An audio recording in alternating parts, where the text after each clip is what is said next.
Raekwon interview. That's what they'll do. Here we go. It's a Wu-Tang Clan from '94 interview because Wu-Tang Clan are sick. I like to go down to 11.2 and then open up a filter right out. So then that'll just process that. And next thing I know, I look back. Instantly sounds quite good and quite dirty just because it's sampled at such a low bit rate. And next thing I know, I look back. I see like Ptak on the radio and for backup. They got shotguns and stuff pointed at us. Yo, this is Mella Dee, and today I'm gonna show you the basic idea and, well, the basic process of how I make a track in my studio. Just gonna show you roughly how I write music, and it's basically all done through the Sequentics Circlon, which is a sequencer, and it's quite a complex one, but I'll get started and just put a kick down.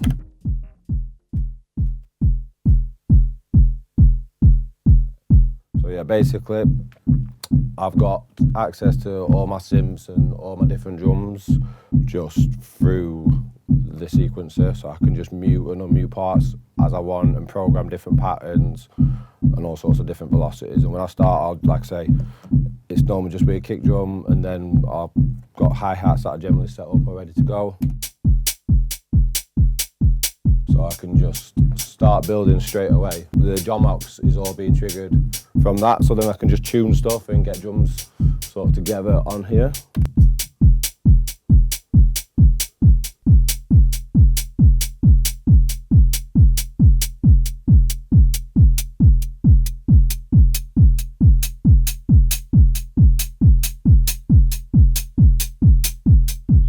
When I start to find some, get it where I like it to go, just start building up on that.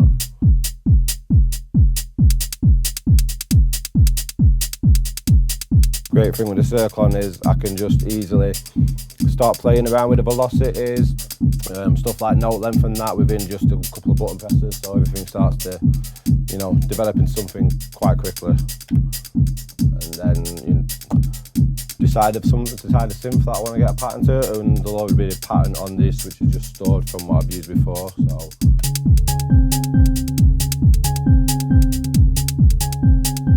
and that's coming from the Oberheim, which is just down there, which actually used to be the Black Dogs, which I just got the other day, so that's quite cool. It's got some heritage to it. And then I'll start editing patterns on a synth line like this.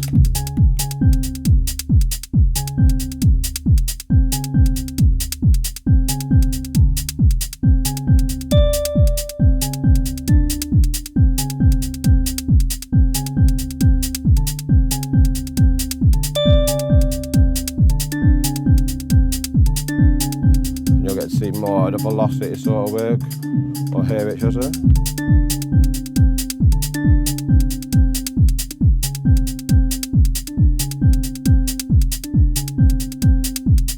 I'm going to do stuff like change the note length, but so what I'll do now, I'll change the length of the pattern, so I can do it to as many bars as I want essentially, and then if I just copy the steps of that first one,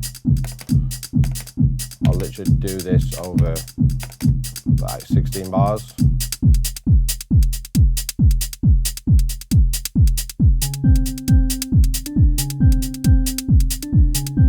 Right, so now this pattern plays over 16 bars, and I can just, you know, start changing velocities again, changing note lengths. So we get different things at like different points and different stages in it. We get little random events as such.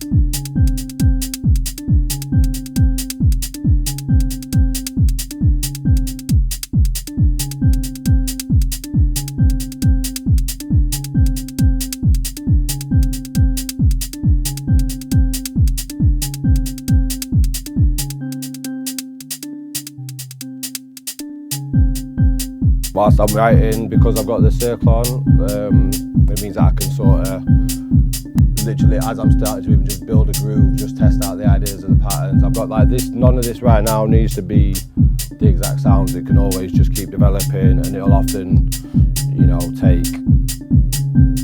it'll take me basically a full day of just like writing like this to get to a point where I want to record in. It can take a lot, it tends to take a long time before I ever get to the recording in stage, unless I'm really feeling it. Like I like to sort of start filling out the bulk of the tune and the ideas right there and then. It just made everything in the studio hands-on in front of me with a lot of control over it, which you can get doing enabling stuff, but I've never been a big fan of drawing in MIDI sequences. I much prefer the step sequence way of working, and this has just got so much control to like really get into the like intricacies of what especially when you're making quite minimal music, what needs to have it needs to have movement in it. So this allows me to add a lot of movement into it, and again, debut ideas quite quickly and work about, and then think about how the energy works in that, and like if it makes sense, you know. So just off that basis, that we're only off, you know, it doesn't take me long, and I've already got something that's got like quite a good groove to it, and it's like what might take a bit, it takes a bit longer if you're doing it with other stuff. To like, I've always found it harder. I can just start developing like it's. Let me try some we've got.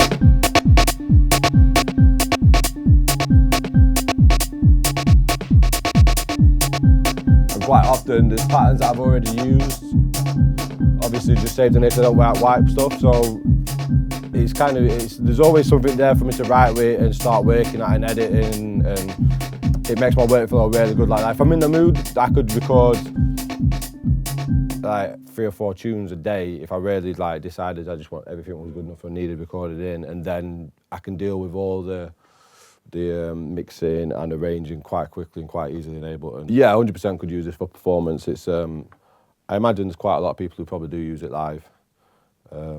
It's just I'm not going live yet, basically. But the best thing is like if I don't, so that pattern what I've got there, say, if I want to try that on a different synth, it's not that complex at all. Press a couple buttons, copy that again, go back to the tracks, choose a different synth, put the pattern there, insert that pattern, and then now we're straight onto the same pattern.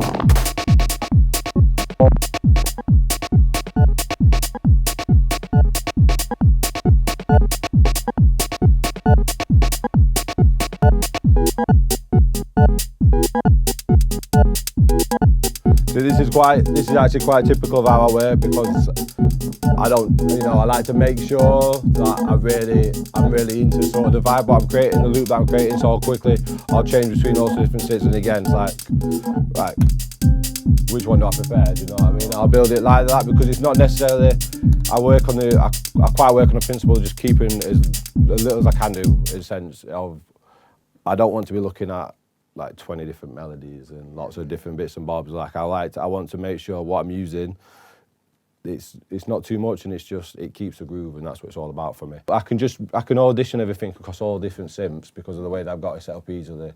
I don't have to start patching cables in differently or changing this or that.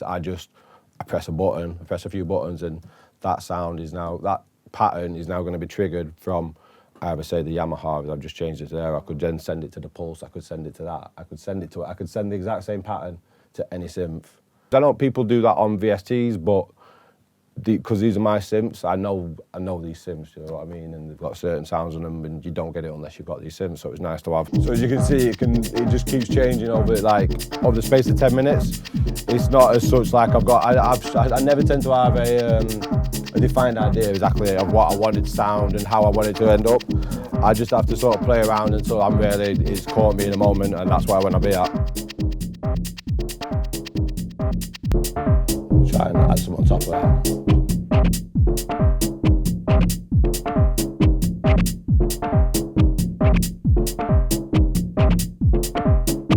I just put the same pattern that I've been using, just because I know it's going to be in the right key.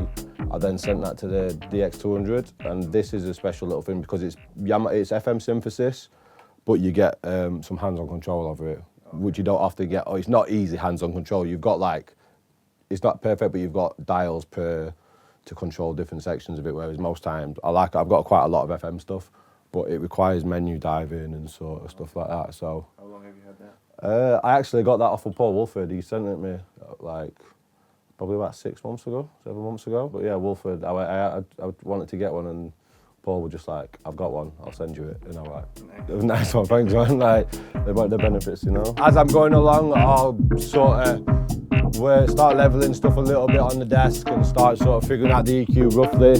I mean, these aren't the best EQs or anything, but they're all right for tracking in. You know, they do what they need to do. I always have the kick routed through the distressor, so that's always got some sort of like compression, distortion situation going on just to give it a little bit of punch. And you know, just try and I just keep building like this.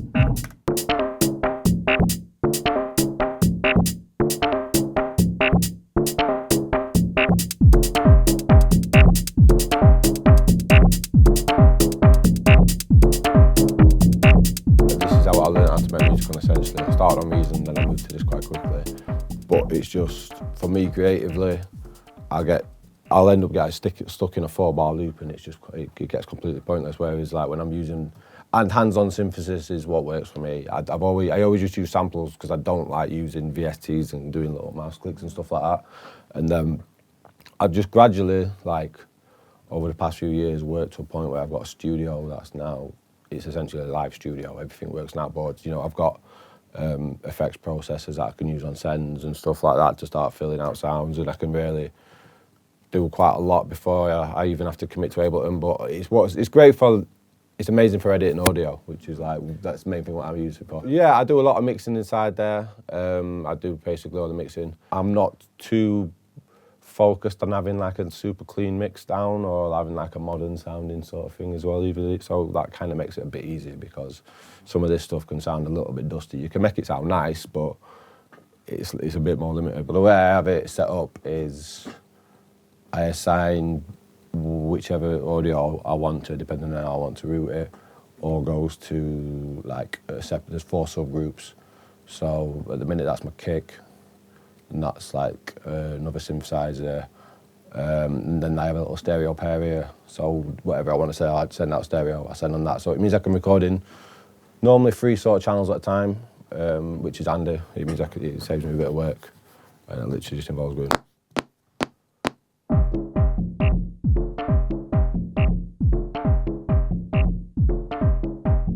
So I'll just record the pattern over however many bars. So I've got the like the main leads editing for, because the kick's obviously going to stay as a constant, and normally other stuff will stay constant.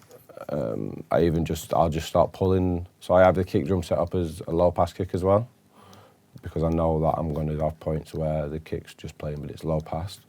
So I'll just quickly do that. But I'm getting shorter and shorter. I'm aiming to not be much more than 4 minutes. I mix fast. I make music that's like, it's almost like it's inspired by like Jeff Mills records and stuff like that.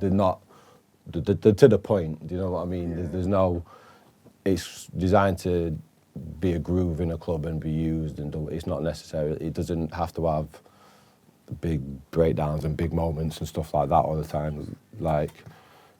It depends on what I'm seeing as a function for a tune, essentially. So we have that. So that's recorded in. But now, because this is all in time, that's still recorded in, but it's playing in time. So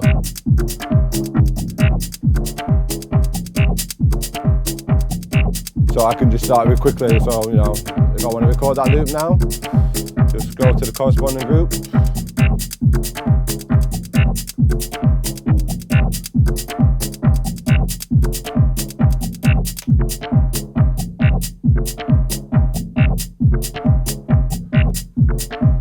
I'll just stay playing as much as I want it, as long as I want it to. Normally I'd loop it all tighter and stuff like that, but it's just a long process for no reason right now. I'm just trying to show the vibe. So I can just do something similar to this. There's only those 2 variations of the hi-hats there. I'd obviously, you know, I'd do more and I'd work on it a bit more, but so.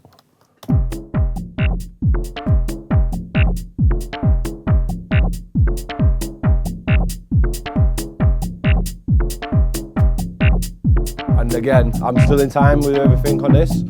So anything I want to open up, I've still got.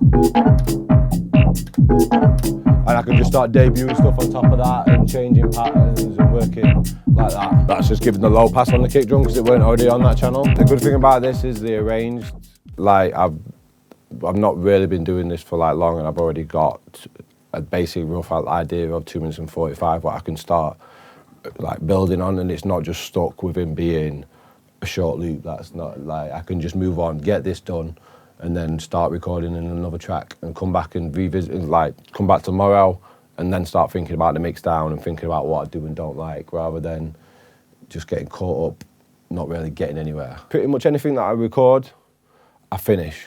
Whether it comes out or not is a different matter, but if I made it, if I decided to record it in, I always tend to want to turn it into something. And that's basically my process. I've got the Ensoniq DP4 set up on my sends. So that's got also, it's a multi-effects processor, and it's parallel, so it's designed to use it in on the sends, and it's pretty good. It's quite versatile. It's what Daft Punk, there's like a preset on there that if you wanted to sound like Daft Punk, I suppose you could do. You know, these are some of the sort of downsides to working on like an outboard system, is just repeating yourself, recording stuff, and like I say, the beauty is if I record this in, if I decide that I want to change a hi-hat or a kick drum or anything else, it's even though I've got a re-record in, it's not that bad of a process, because as long as I'm not done too much mixing, there's not really any latency issues. I just press start on that. It's going to be in time. It's going to record in the same timing as whatever I've already recorded in, and I can just start changing the sounds and adding new sounds and stuff like that. Elliot always had a ride, so I'm all. So this drum box is what I do basically all my drums on.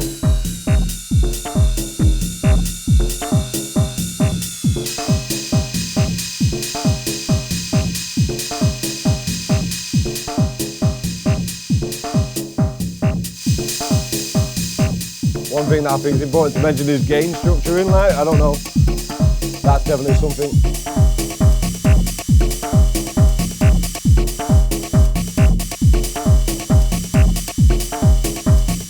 I nearly always put a ride in the tune because I like a good splashy 909 ride.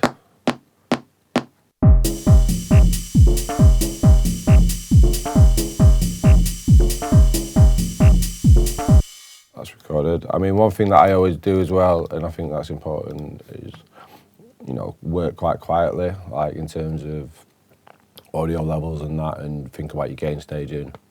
That's what I always do, so that you've got more room to push it when it comes to mixing and stuff like that. You know, whatever I do like regards to arrangement is never the final idea. It's just, I just like to get something laid down quite quickly. I just like the workflow. More than anything with Ableton, the best thing is the way you can edit audio, and the fact you can just sort of mess around with loops, and you can do all sorts of different stuff that is quite creative within just looking at the audio page as well, which is not as, I don't think there's anything that's quite as good for editing audio. No, there's no DAWs anyway that I know of. What I'll do is, I'll sample something into here. So I've got my sampling system. I just do it off my phone a lot of the time, it's just easier. Obviously if I want to record a certain record I can do. But Raekwon interview, that's what I'll do. Here we go. So what's good about this sampler that represents the sword style of rhyming. Is you've got lots of different sample rates, so I like to go down to 11.2 and then open up a filter right out, so it gets all the shite noise that it shouldn't. It's a Wu-Tang Clan from '94 interview, because Wu-Tang Clan are sick, so, you know, I'm not going to worry about what I'm sampling for now. And next thing I know, I look back, I see like 3 cop cars, they're radioing in for backup. They got shotguns and stuff pointed at us. Right, so then that'll just process that. And next thing I know, I look back, I see like 3. You know, so it's just instantly sounds quite good and quite dirty, just because it's sampled at such a low bit rate. Change the sample start a little bit. look back, I see like 3 cop cars, they're radioing in for backup. They got shotguns and stuff pointed at us. And next thing I know, I look back, I see like 3 cop cars, they're radioing in for backup. They got shotguns and stuff pointed at us. You know, you can just do something like that quite quickly, quite simple, and because of the way that I captured it, just using the mobile phone clip off of YouTube, just off of YouTube, rather than having to mess around, sort of ripping audio off of YouTube and then downloading it and then messing around with audio that way. I can just straight away press a button and I can quickly change that, load up the banks and have just different little cuts of weird stuff and stuff. You know, you could use better recorders, but I like the sound. And next thing I know, I look back, I see like 3 cop cars, they're radioing in for backup. They got shotguns and stuff pointed at us. You know, I've literally pressed a few buttons essentially on there and pressed a couple of keys and it sounds completely different to what it would do. It's got effects that are coming from the Ensoniq, which is nice because they've got their own little vibe to them, which it's the same sort of effects that are actually in that box, so I get them effects, but I get them directly onto the keyboard. And yeah, it just makes my life easy and fun. Yeah, it's just fun. It's like that. So I've just worked to making sure that making music's fun because at the end of the day, it's got to be, you know, it's a big part of what we do. And like I say, I'm just trying to make good grooves and stuff more than anything. That's what I'm focused on. So as long as I can enjoy doing that, the rest of it comes a lot easier. It's not a finished track by any sense as such, but there's enough there. Even, you know, I can go at that, and even if I wanted to, I could stem it out as a track. And there's people that I work with, and I'll pass them to them, and you know, that it makes it easy for me to just be able to send them about idea, and then they can start working on it, and then they can send it back to me, and I can do stuff like that. But it's just, the process is just, it's about making it as quick and painless as possible in terms of like making the studio more productive. You know, I've got 4 minutes 20 there, base of a tune. It doesn't do much at the minute, but once you start working, that's when you start putting on the little touches and giving it more. And I've still got space to take away and add everything in the tune like quite easily. And what's nice is it's not really using any processing power. I'm not, you know, I've got no plugins running, I've got no effects running or anything, but I've still got something that's got an energy to it. So it means I don't have to chuck too much at it because, you know, I don't want to end up with like effects chains and master mixing chains that are just crazy, insanely long and just like over the top. It just keeps it simple for me. That minimal sort of aspect, basically.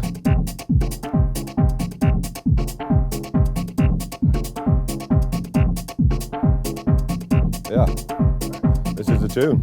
That's my how to make a Mella Dee track, and I hope you enjoyed it and learned something from my ramblings. Yeah, big ol'. I know, I look back, I see like 3 cop cars, they're radioing in for backup. They got shotguns.